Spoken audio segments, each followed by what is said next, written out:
Senhor Deus, nesta manhã em que nós queremos ouvir a mensagem da Tua palavra, dá-nos um coração sincero, dá-nos assim também um testemunho diante deste mundo, então naquilo que Tu espera.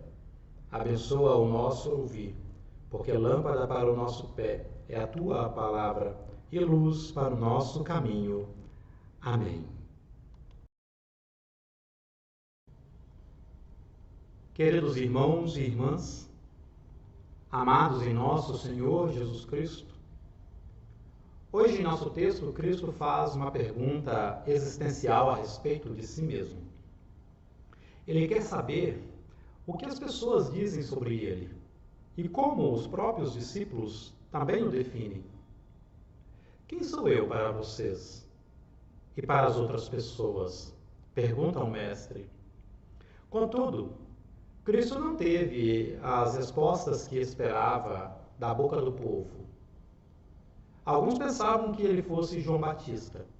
Outros pensavam que fosse Elias ou outro profeta. Personagens que já haviam morrido. Mas entre o povo não se ouve falar que ele fosse o Filho de Deus.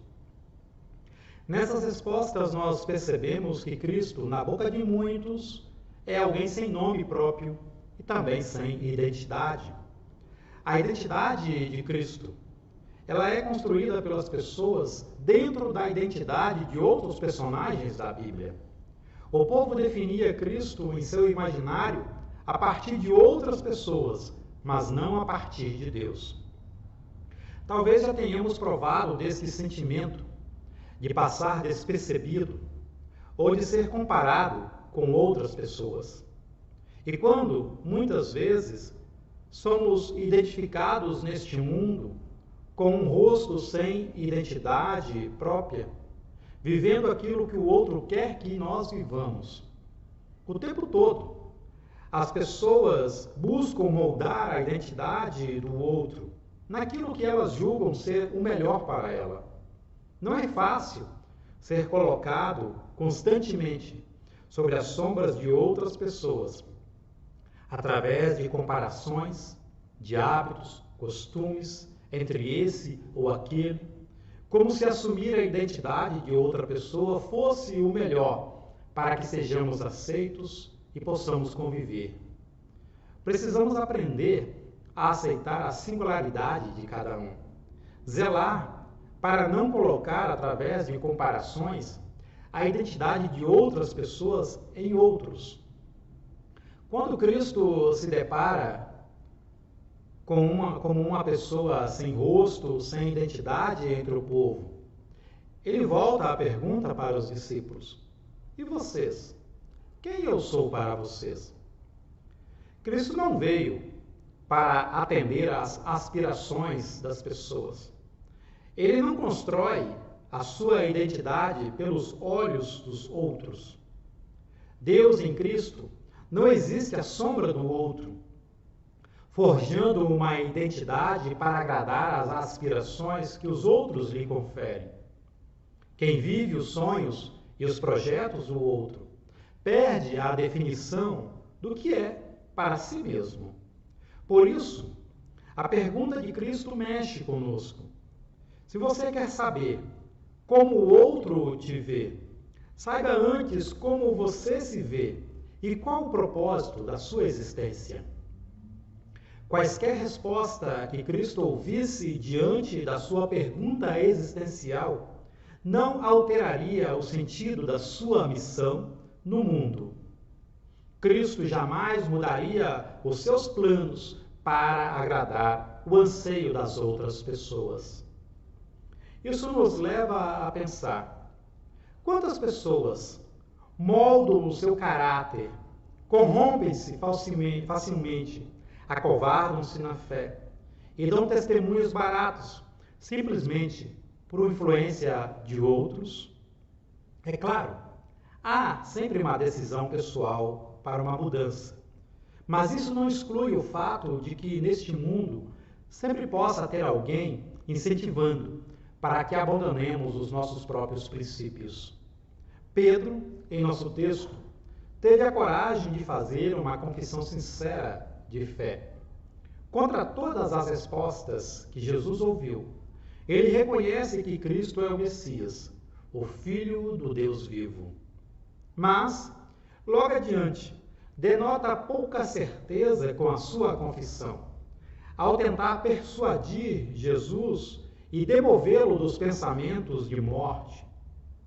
Pedro, de pedra de apoio, é chamado de pedra de tropeço, por querer intervir no compromisso de Cristo, colocando em dúvida o seu discipulado junto ao Mestre. A confissão de Pedro parece uma explosão de fé, carregada pelo afã das emoções, mas a identidade do Cristo o assusta. Melhor um Deus glorioso do que um Deus sofredor e crucificado.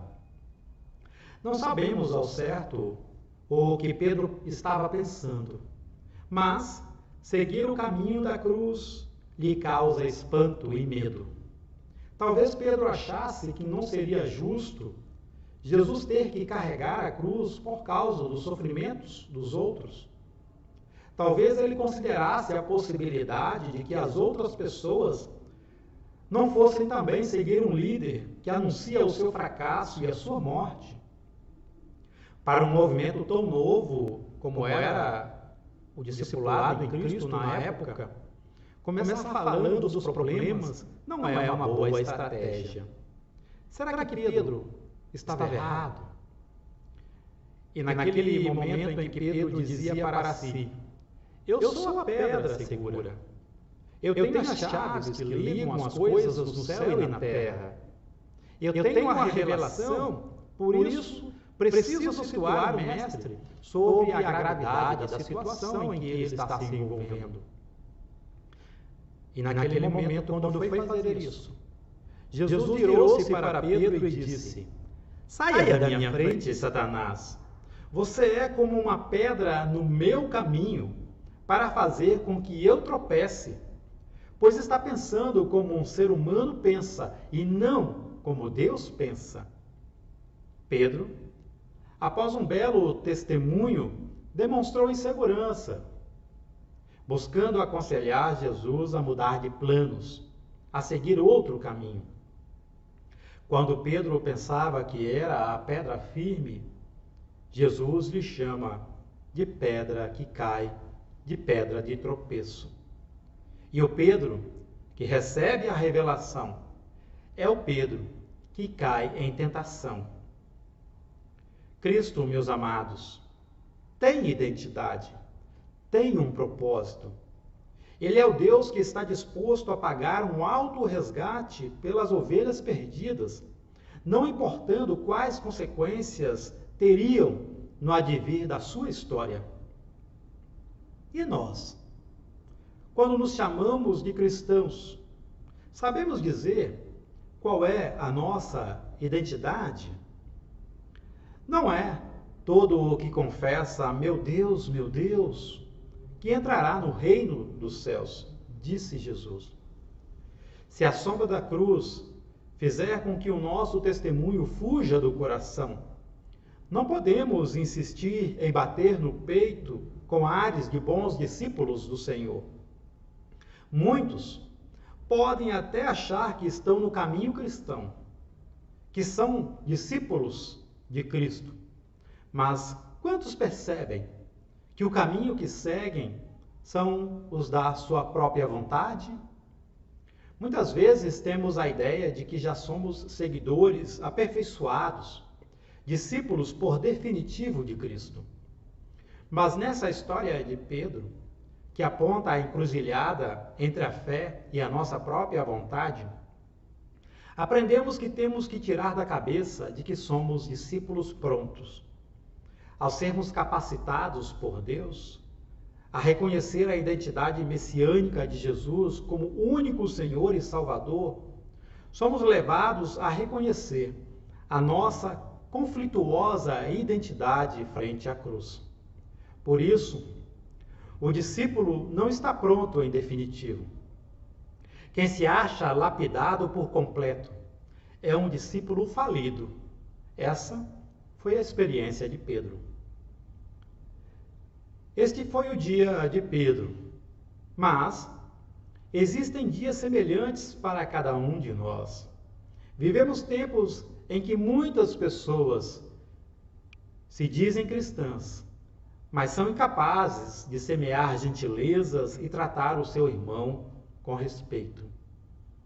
Tempos em que achamos que a palavra de Deus tem pouco a nos ensinar, pois somos seres mais evoluídos e civilizados do que as pessoas do passado. Se queremos ser discípulos de Cristo, precisamos entender que a identidade de Deus não está a serviço do que nós queremos.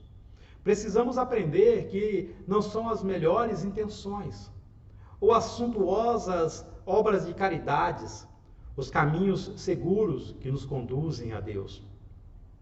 Precisamos aprender a abraçar a causa de Deus, entendendo nas palavras do próprio Jesus que quem põe os seus próprios interesses em primeiro lugar nunca terá a vida verdadeira, mas quem esquece a si mesmo por minha causa terá a vida verdadeira. Nenhuma pessoa tem o poder de nos ligar a Deus ou nos colocar num beco escuro da condenação, que não seja o próprio Cristo humanizado. Então, meus irmãos, tenham clareza na resposta que vocês darão à pergunta de Jesus sobre quem Ele é. Que a sabedoria nos ilumine acima de tudo em Deus e que Deus nos traga a plena e graça certeza da nossa resposta sincera em Cristo nosso Senhor. Amém.